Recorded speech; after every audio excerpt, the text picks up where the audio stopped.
The following is a special presentation of Tony Kurre Radio.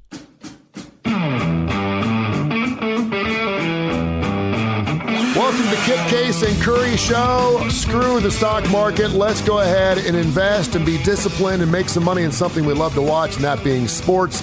I'm Tony Kurre, your co-host. Of course, we have Kip Keefer.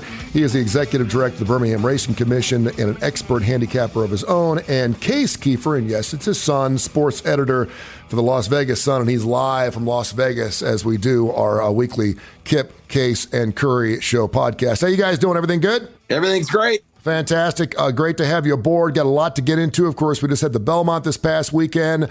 Chase has covered the first four Stanley Cup games. Vegas can close it out tonight at home. They're up 3-1 right now. Major League Baseball season, about 60 to 70 games into the season.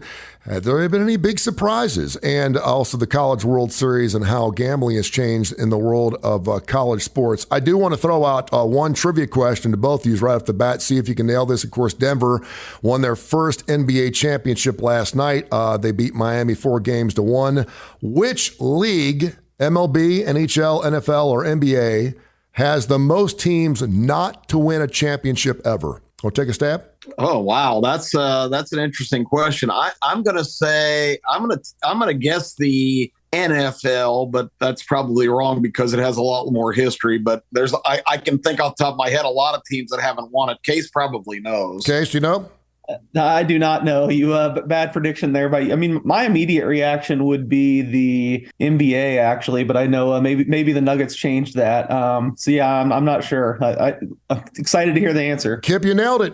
12 teams, the National Football League, including my Cincinnati Bengals, have never won a championship, a Super Bowl. The NHL's got 11 teams that have never won. The NBA now has 10 teams since Denver won their first last night. Major League Baseball, only 6 teams: the Rockies, Brewers, Pods, Mariners, Tampa Bay, and Texas. Only 6 teams in Major League Baseball. You want to talk about parity, have never won a championship. So, Case, let's get into the game last night. The Denver Nuggets, 3-2 against the spread in the finals. Interesting enough, 4 of the 5 games went under the total, and all the games totals were 219 and under. And the last time Denver had a total of 219 or under was back on February 13th of this season. They went 39 straight games where their total was 220 or higher. And that game, February 13th, was against the Miami Heat in a game that actually went over the total. So if you are an over guy, which a lot of gamblers are because you feel like if you got the over, you're always in play, you probably took a bath. But how did you think the series went? And what was it like in Las Vegas for some of those over-unders? Yeah, I think it went pretty much according to script. I think the most likely scenario going in was Nuggets in 5. Now, you probably would have thought the Heat get one of the home games. I think they gave us all hope for a better series when they stole game 2 in Denver. And I think that the under trend, more than anything, to me, emphasizes that, I mean, the Heat kind of did what they needed to do. They needed to slow it down. They needed to muddy up the game. Even if you go back to game 4, they needed to frustrate Nikola Jokic, which I didn't think was possible, but they did. He didn't have a great game. And the deciding one, they even slowed Jamal Murray at times. But then just these other guys for the Nuggets really stepped up even when their top 2 weren't necessarily clicking. This going back 2 games now. But I mean, Aaron Gordon with the game of his life, Bruce Brown and in-game situations was unbelievable. And the Heat ultimately just didn't have the offensive creators to keep pace even in a low-scoring game like last night. So a little disappointing. It probably could have been a better series if the Heat could have tapped into some of that magic they found throughout the Eastern Conference playoffs. But, I guess it was a little bit lower scoring than we thought, but odds-wise, I think this pretty much went this went chalk, as we say in gambling. Nuggets in 5 was probably always the most realistic scenario. Yeah, and let me just add, Boston Celtics have to be going, oh, now they can't make a shot because it was unbelievable in that series how Miami's role players just were unconscious from the 3-point line.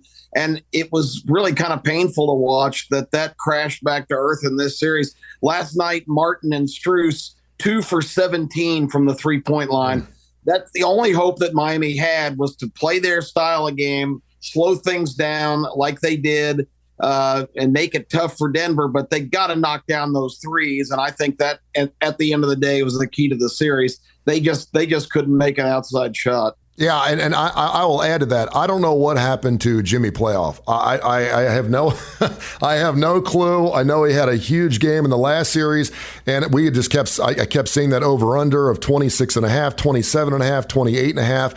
It's weird because as a gambler, as a bettor, whenever I see a guy having an off game, we just assume that he's going to come back on fire. And Jimmy never did that. Now, at one point, I think he did score 12 straight points in a row in the fourth quarter, but it was a little too late for the Miami Heat to come back and win that basketball game. But Case, what was it like to watch people that had Miami in this series? Because I had the over 5.5 games in this series. And again, when they won that game too at Denver, I was like, okay, this is a slam dunk. They're going to win one game at home. But Jimmy Butler, he was just a no-show. And this whole idea of him getting in the paint and just dishing out every single time, even when he had open shots, was just strange to me. What did you think? Yeah, well, we saw Jimmy last night was asked after the game, how much the ankle injury hobbled him after the Knicks series. And he said, not at all. They're the better team. We lost. But that's kind of his MO. That's always what he was going to say. In my opinion, he was a little banged up. I mean, if you go back and watch those Milwaukee games, the one game he had, 51, 52 to eliminate him. I mean, he was just on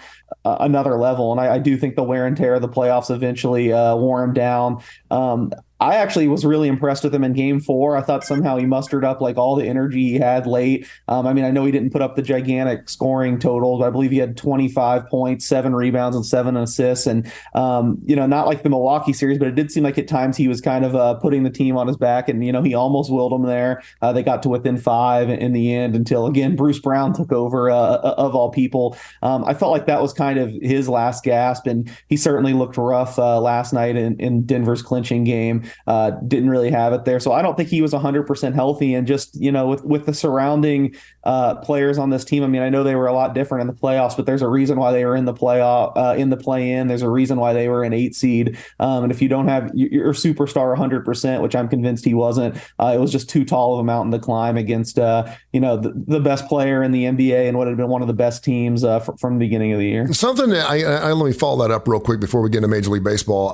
I am sick and tired of hearing these superstars say, we just had a bad game. We need to play with more intensity. We need to play with more passion. We need to realize this is the NBA Finals. I'm like, Jimmy Butler's 33 years of age. What are you talking about? I mean, I don't want to hear my superstar talking about we need to play with more intensity. It is the NBA Finals. And Charles Barkley said something really interesting on TNT, and he said this after game 2. He said, Jimmy Butler's done. He's out of steam. And I'm thinking to myself, does that really happen? Because, I mean, listen, we know it's a long season, and we realize the NBA playoffs are the longest playoff season of the 4 major sports, but not everyone just peters out. Was Jimmy Butler just tired? Again, I still go to injury. I mean, I think tired was part of it too. I mean, these guys are playing at such an incredible level. I'm not saying he felt super fresh every day, but I still think we get a better level out of him if he never suffers that ankle injury. I mean, at the time, a high ankle sprain, he missed one game. I mean, if that's during the regular season, he's missing a lot of time. So I know I think it's admirable of him. He's not blaming it on that and not saying that, but I really do think that he wasn't the same guy injury wise. So I'm sure, the tired had a little bit to do with it, but I think he needs some rehab on that ankle, and it's playoff basketball. This is where legacies are made, obviously, and I think he pushed that off to be a part of this run. Let's shift the emphasis from the hardwood to the diamond case. We're about a third of the way through the Major League Baseball season already. And I think baseball is probably a more popular betting sport than a lot of people realize. Of course, there's action every day, 7 days of the week. And I know you follow baseball closely as I do. I guess the best way to kick this off is my observation that I'm kind of surprised so far this year, and I want your reaction. 3 of the top 4 payrolls in baseball, the Padres, Mets, and Phillies, all really kind of struggling right now.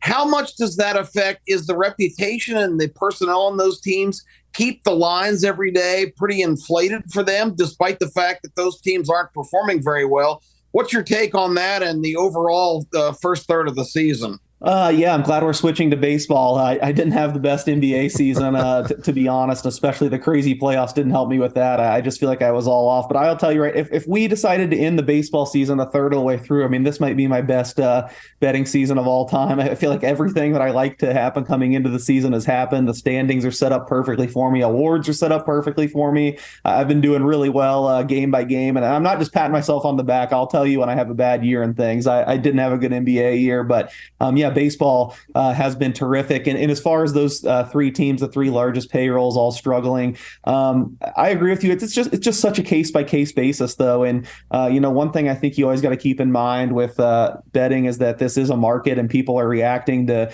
new information every day, whether that be how a team's playing, injuries. Baseball, there's so much numbers available now. Whether it's exit velocity. I mean, obviously pitching velocity. For years, there's just so much. So I feel like I've seen a shift in a lot of those teams. The Mets, I can tell you from day one, I've been predominantly betting against. I mean, their big splashes were Justin Verlander in the offseason, of course, pairing him with Max Scherzer. And you just look at the age of that rotation. I think people see these big names and assume they're just going to stay superstars forever. And of course, Verlander is coming off of a Cy Young year. But I think that's just a mistake. Everything we know about aging and, how pitchers age kind of showed some red flags here. They didn't really boost their lineup from last year. So I've been against the Mets, on nearly a daily basis since the very beginning of the year. And it's still continued that way. I don't think their odds have adjusted downwards enough. Now Pete Alonso out. As for the Padres, it's really kind of flipped for me. I was super anti-Padres coming into the year, so I'm happy they're 31-34. I have a win total under bet on them. I bet some long shots to win the West. I think I have the Diamondbacks at 50-1, and they're in the lead right now by 4 games. But I kind of feel like now things have overreacted on the Padres. I feel like everyone's super down on them, throwing dirt on them. And I'm actually finding myself betting on the Padres quite a bit day to day now. I think that lineup is still outstanding. Some guys have been in slumps. I mean, even Juan Soto got off to a slow start. Xander Bogaerts hasn't really been himself. I think that hitting is going to stabilize, and I think they're still a pretty dangerous team. I don't think they're going to win the division. Maybe they don't even make the playoffs, but I think from this point forward, they're going to be a profitable team to bet on. And the Phillies may be somewhere in the middle. They're a team that numbers-wise, I always really like the numbers I put together. I had tickets on them last year to win the World Series, win the National League, kind of helped save my baseball year last year when I wasn't as hot. I wasn't as high on them coming into this year. In fact, I think I even bet them to miss the playoffs. But now on a game basis, I feel like I've been betting them a lot. I feel like they're a little undervalued. I think some of their pitchers at the end of the rotation have good stuff, just haven't put it all together. We know how high of a ceiling their lineup has. If I'm picking another team out of the East, I still don't believe in the Marlins. I think they have some voodoo winning all these one-run games. Maybe the Phillies don't make the playoffs, but I think they kind of make a run here, and they're the clear number 2 in the NL East. I just think they have a little bit too much, and I still trust Zach Wheeler and Aaron Nola so much, even though they're not having a great year. So, yeah, kind of 3 different tales for those 3 teams, but that's the way I'm looking at them from a betting perspective. Yeah, I'm just going to say, Casey mentioned the Braves. They're having a phenomenal year. Despite some stumbles where you don't really expect. They went out and played an Oakland team last week. Of course, the MLB schedule really kind of screwed them there. They played Sunday night baseball till midnight, didn't get to Oakland until 6 a.m. Eastern time, and had to play an afternoon game. They lost 2 out of 3 to the moribund, terrible A's, and they had a 7-game winning streak after that as unfortunately ended the last 2 days with losses to 2 more hapless teams, the Nationals, and last night blowing a 5-1 lead late against Detroit. But the Braves pitching has been very much affected by the loss of Kyle Wright and Max Fried. Fried's starting to make moves to come back, but the Braves' accomplishments so far this year with their pitching really crippled has been phenomenal. Yeah, I mean, I think there's 2 best teams in the league, knock on wood here, because there were 2 teams I was super high on coming into the year, and those were the Braves and the Rays. Baseball, it rarely plays out that the 2 best teams end up playing each other, but if it's Braves or Rays in the World Series, it will be a good day in this household. I might be taking a vacation or something. I still think they're the 2 best teams. But it is kind of interesting that they kind of have similar issues right now. The Rays, I mean, lost Jeffrey Springs and Drew Rasmussen from their pitching staff. Now, I think the Rays have the pitching infrastructure that they've still been fine. But, I mean, both these teams are kind of running low on starting arms. But I think you just look at some of the numbers. Obviously pitching and hitting are the two most important things in baseball. And the Rays pitching metrics, I mean, whether it be Sierra, XFIP, or some of the things I like to look at more advanced, they're just so far and above everyone else, and they have been for years now. I think a lot of that is their numbers department, some of the stuff that they do that's different from the rest of the league. And then on the Braves side, I mean, hitting wise, and some of the StatCast data, the Braves just hit the ball harder, further, get more barrels on balls than anyone in the league. I think hitting is the easiest thing to sustain itself, and I just can't imagine the Braves not looking like a powerhouse going into the playoffs because they're just hitting so well. And I guess the third element of baseball, while we're on it, obviously defense, which I would weight a little bit lower than those other two, but the Rays, I think, lead the league by far in defensive runs saved right now, a great defensive team. So I don't know. It's not very often we see the two best teams play in the World Series, but I think the Rays and the Braves, with apologies to the Rangers because they've been ridiculous and numbers-wise, they're right up there. I think the Rays and the Braves are kind of in a tier of their own right now. Yeah, where are we when the Oakland Athletics have won 6 games in a row and they've lost 50 games already this year? I mean, this season has been absolutely crazy. The Kip Case and Kurre show here. Kip Keefer, of course, the executive director of the Birmingham Racing Commission and an expert handicapper in his own right. Case Keefer, the sports editor for the Las Vegas Sun, he joins us live from Las Vegas. Back on May 1st, the executive director of the Ohio Casino Control Commission issued an emergency order prohibiting any wagers on Alabama's baseball program after receiving a report from an independent monitor detailing 2 suspiciously large bets placed in advance of the Crimson Tide's matchup against LSU for a particular game. Case, first of all, when something like that happens, and obviously we used to have Atlantic City and Las Vegas. Everything was encapsulated or compartmentalized in those 2 areas of the country. Now it's in 23 different states. It's all over the place. Does that raise any eyebrows in Las Vegas when you see these things at a local level? Certainly raises eyebrows. I do believe the firm that detected this is actually Las Vegas based. I know one of the heads of that, Matthew Holt, who was at Cantor Gaming CG Technologies for a long time now, started this U.S. Integrity program that kind of monitors the market. And U.S. Integrity was the one that set off alarm bells. The story was kind of crazy to me. I believe, whoever the coach was contacting was on the grounds at Great American Ballpark, and FanDuel had no wagers on the Alabama game that day until he contacts this guy, and there's an abnormally large wager, which I still don't think we have clarity on what that means. But when there's no bets on a game and all of a sudden there's probably a 4-figure wager, I think that's certainly something that is going to be looked at. I think a lot of people look at this, though, when you say raised eyebrows, is like this is a scary thing. Look how much corruption there is in sports. Whereas, to me, it's kind of the opposite. I mean, years ago, maybe this would have been easy to get away with before everything was connected, and I don't even know get away with. I don't want to infer there was some crime done here. It certainly looks bad optically, but this is kind of a confirmation that the system works to me. I mean, this was a really low level sporting event in terms of betting handle.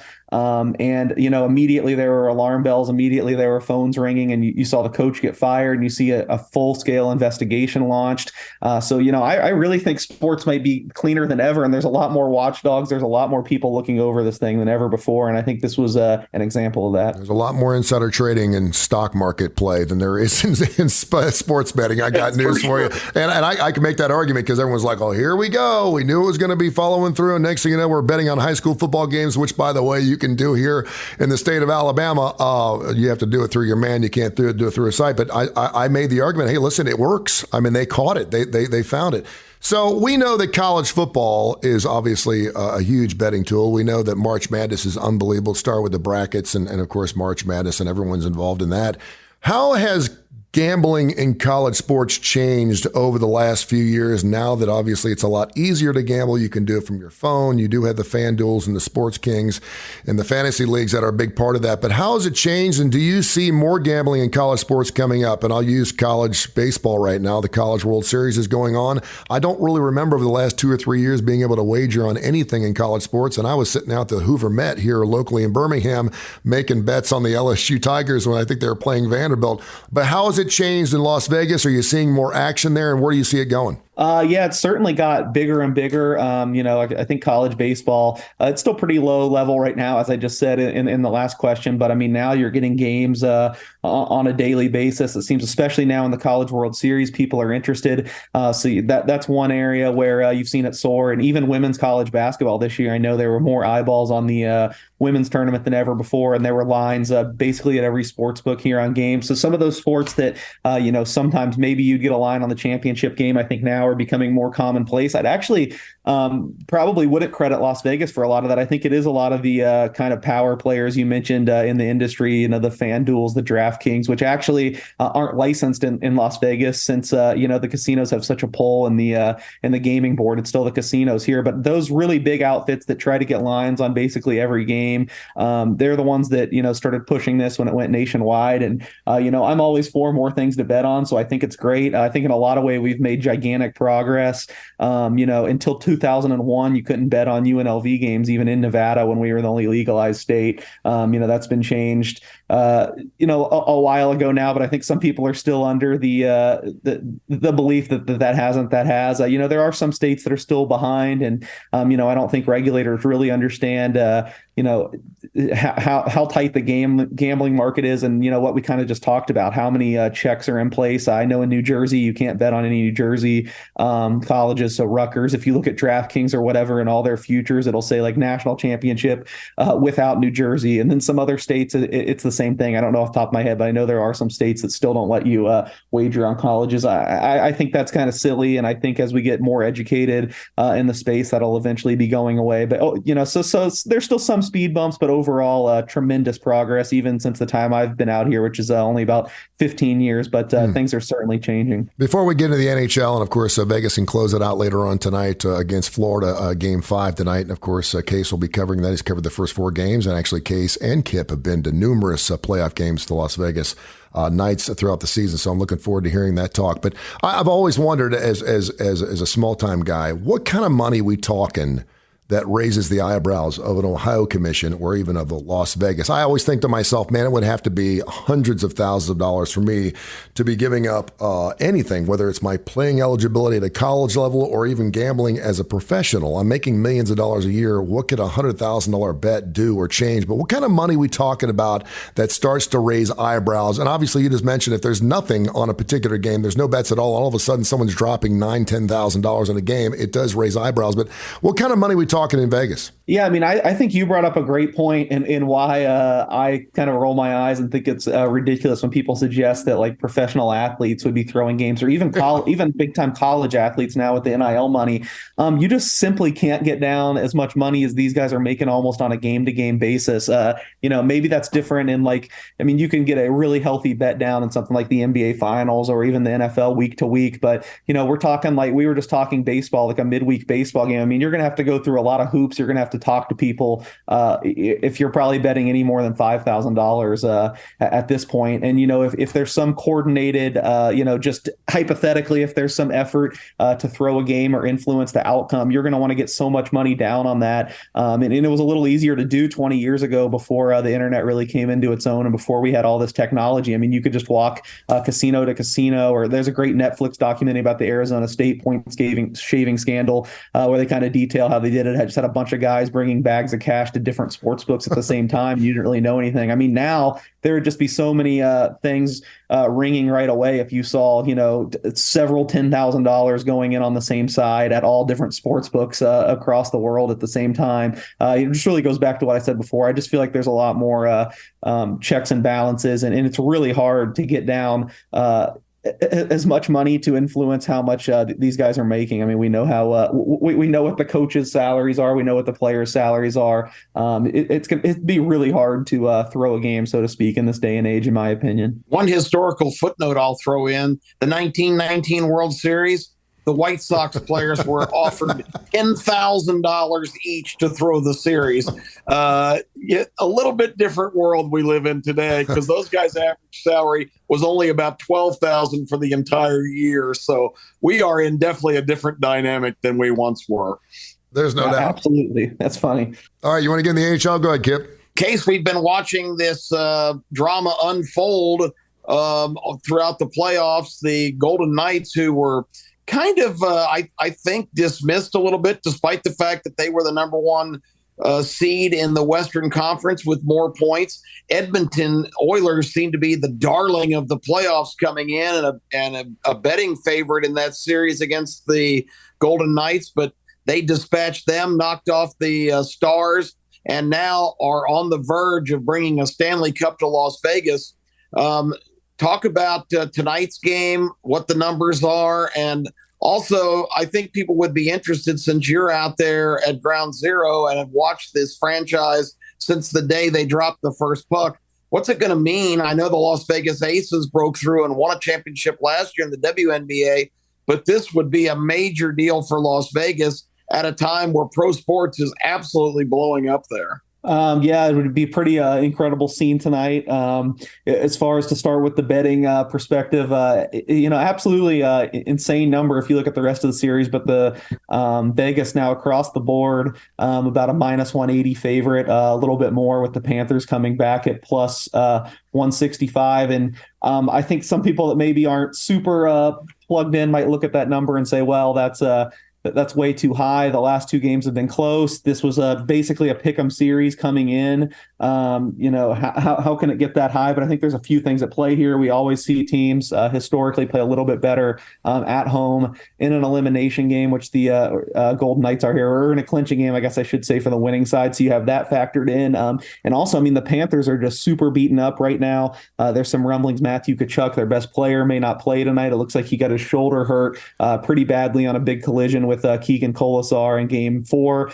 He didn't end up playing near his allotment of time. He did come back at the end of the game and kind of lead their push to try to tie it up. But I mean, if Tkachuk is out, I think this could raise even more, and they have a couple other guys beaten up too. Brandon Montour has been one of their best players in this series. I expect him to play, but he's hobbled as well as Duclair, another one of their star forwards. So, the Panthers are beaten up. They're flying back across the country to Las Vegas, where they haven't played well. So this is a big boost to the line, probably a little bit bigger than I'm comfortable with. I wouldn't suggest a bet on the Knights right now, because I think you look at the line, it's implying something like a 64% chance the Golden Knights win tonight. That's really high for hockey. So I don't know betting wise, but I certainly expect Vegas to win the series. And I think it probably happens tonight. And it's going to be a wild celebration when they do. I think, like you said, we do have a lot of professional sports now in Vegas. We're a booming sports market, but I think the Golden Knights still hold a special place in people's hearts more than any other team. I think they're the most beloved team here. And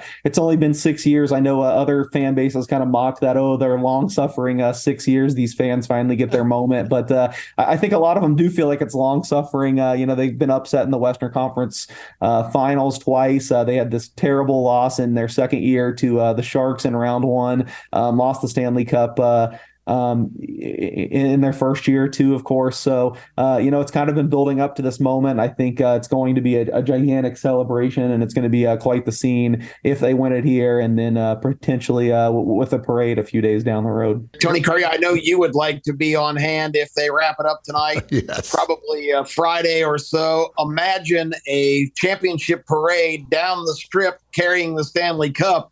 You think that's going to be a party? Well, anytime I'm in Las Vegas, there's a parade.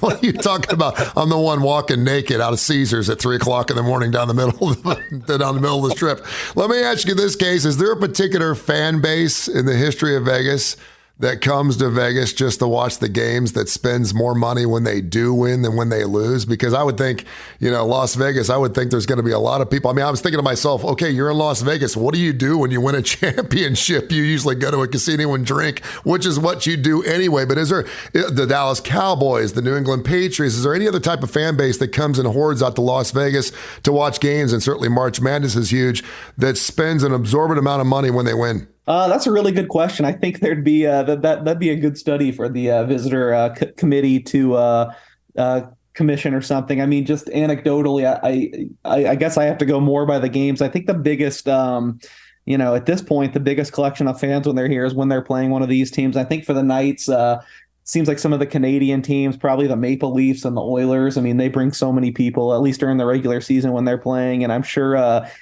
they aren't tight about celebrating when things go right. I remember one Maple Leafs game a couple years ago where ticket prices were just enormous. It might have actually been on New Year's Eve, so that's probably why they really stimulated the economy there. The NFL wise, like I said, the Cowboys haven't been to Allegiant Stadium yet. I know the Steelers come here next year. It seems like there's always tons of Steelers fans mulling about. So Steelers maybe. When the Eagles came here, it was just a wave of green, and I'm sure they actually lost. So I guess that ruins the celebration. They weren't spending money in celebration, but I'm sure they were still gambling their sorrows away. The Eagles are one that stands out that had a ton of fans. The Bears had a ton of fans, and they did win that game. One of their few wins the last couple of years. So maybe the Bears, too, to throw out a few. You're listening to Kip, Case, and Curry Show. We're helping you make disciplinary measures and, of course, investments and things you love to watch in sports and maybe make some cash doing that. Of course, he is Kip Keefer, the executive director of the Birmingham Racing Commission and expert handicapper. Case Keefer, who, yes, is his son.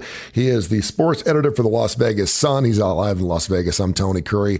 In Case's calls, we like to mix these in during the show and some things that perhaps Case is looking at and maybe most recently making some wagers on. What you like, Case? All right. Well, since football prep is in full gear, why don't we just go absolutely all the way to the top, both NFL and college football. I'm going to give you a championship future to make. Let's start in the NFL because I think, knowing you guys as part of the country, this will be the less controversial one. I think everyone can maybe see this, but all of a sudden the Buffalo Bills have drifted to as high as 10-1 to win the Super Bowl. I think that is just a ridiculous number, way too high. If you can find the 10-1 fire on that, immediately, even 9-1, which I actually bet before I saw the 10-1, so I'm kicking myself now, I think is fine. I think the Bills are going to be the best team in the NFL next year. I feel like there's no buzz around them because they didn't make these splashy offseason signings that we see a lot of these other big AFC teams make. And, every year it's like we repeat the same song and dance. You make these big trades, these big signings, and all of a sudden the market shifts at this time of year and goes too far. The fact of the matter is the Bills, for the majority of last season, obviously not the end, were rated as the best team in football, looked like the best team in football. They just had an insane rash of injuries that kind of handicapped them at the end of the season. But still, it took the canceled game to take them out of the number one seed in the playoffs. Of course, we know what happened in the playoffs, that they lost to the Bengals, but it seemed like it was a day where just a lot of people, had their worst game. I think Josh Allen rarely had a game that bad. Their whole secondary, they basically had no secondary. I just think this team is so strong, and to be getting them at 10-1, the AFC is going to be a gauntlet. Maybe you want to look for a champion in the NFC because it's going to be a little bit weaker. But if there's one team I'm zeroing in on, I think everyone's kind of forgotten about the Bills, and at 10-1, I'm kind of all over them this year. I've also bet some Josh Allen MVP at 9-1 if you can find that as well. But yeah, so for the Super Bowl, I'm going to go Bills 9-1. Let's transition to college football. So I'm going to give you a college football playoff championship future. On a show with Kip last year, I already gave out Texas 30-1. Literally, I think the day after the season ended last year. So that was my first bet. I've written about LSU 20-1. Those are the two I was kind of carrying into this week. But I hate to regret to inform the Southeast listeners, I have made a third bet this week, and I went with Ohio State at 8-1. Just once I dug into more numbers, I thought this was an insane price. Look, if you're telling me to pick one team, I think Georgia's the best team in the nation. I think they're the most likely national champion. But let's just rewind back a few months. We had that instant classic between Georgia and Ohio State. Georgia was the better team. They ended up winning by 1 point. But it was a great game. It could have gone either way. They have kind of similar situations. They're both having to break in a new quarterback, but Ohio State actually has a little bit more returning production elsewhere coming back.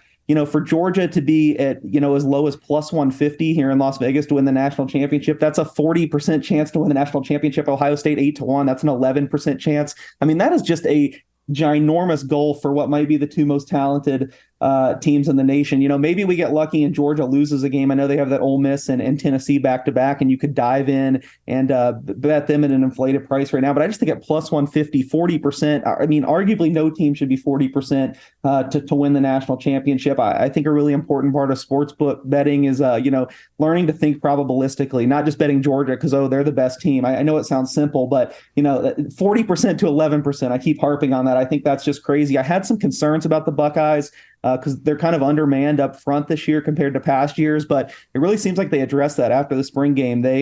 It's hard to get impact transfers this late, but it seemed like they really had their eyes keyed in on some people. They got a really good tackle from San Diego State that I think is going to bolster the offensive line, and got a defensive lineman from Ole Miss. I just look at this as a team without much weakness if you think Kyle McCord can step in and be a decent quarterback. And basically everyone has stepped into Ryan Day's system and been a decent quarterback. So again, not saying Ohio State's going to win it, but 8-1, a little high to me. I think there's just such a huge gap after Georgia won it 2 years in a row. And Kip can attest, I've been on his shows. I've played Georgia each of the last 2 years at 10-1 and 5-1, but there's a big difference from those prices and plus 150. So if you're looking for the best bet on the board right now, I still think LSU or Texas, if you can get them 20-1 or higher, is decent. But I added Ohio State at 8-1 this week. And since the finals are tonight in the NHL, Las Vegas right now favored by about $1.30 or I should say $1.80 to $1.90.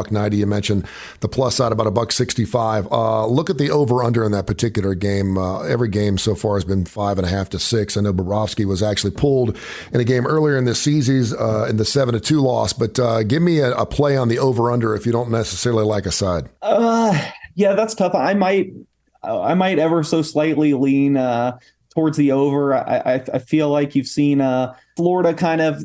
I don't know what effort we're going to get out of Florida tonight. And if things start going wrong early, maybe we see it kind of avalanche here. Maybe they get a little chippy like they've been throughout the series, and the penalty whistle gets going in. There's only one penalty in game 4, but 5.5, pretty low. Right now I'm seeing a lot of 5.5 minus 120 here in Las Vegas. It's not something I'm going to be betting myself, but I'm also not going to be betting the side. So I guess if I absolutely had to, 5.5, I might take a taste of the over and hope that Florida reverts to their physical ways, as they like to call it. We get some power plays and we see some goals that way. Finally, how many times do you see people in Las Vegas crying over their drinks when they've lost an over/under bet because of an open net goal at the end of a game?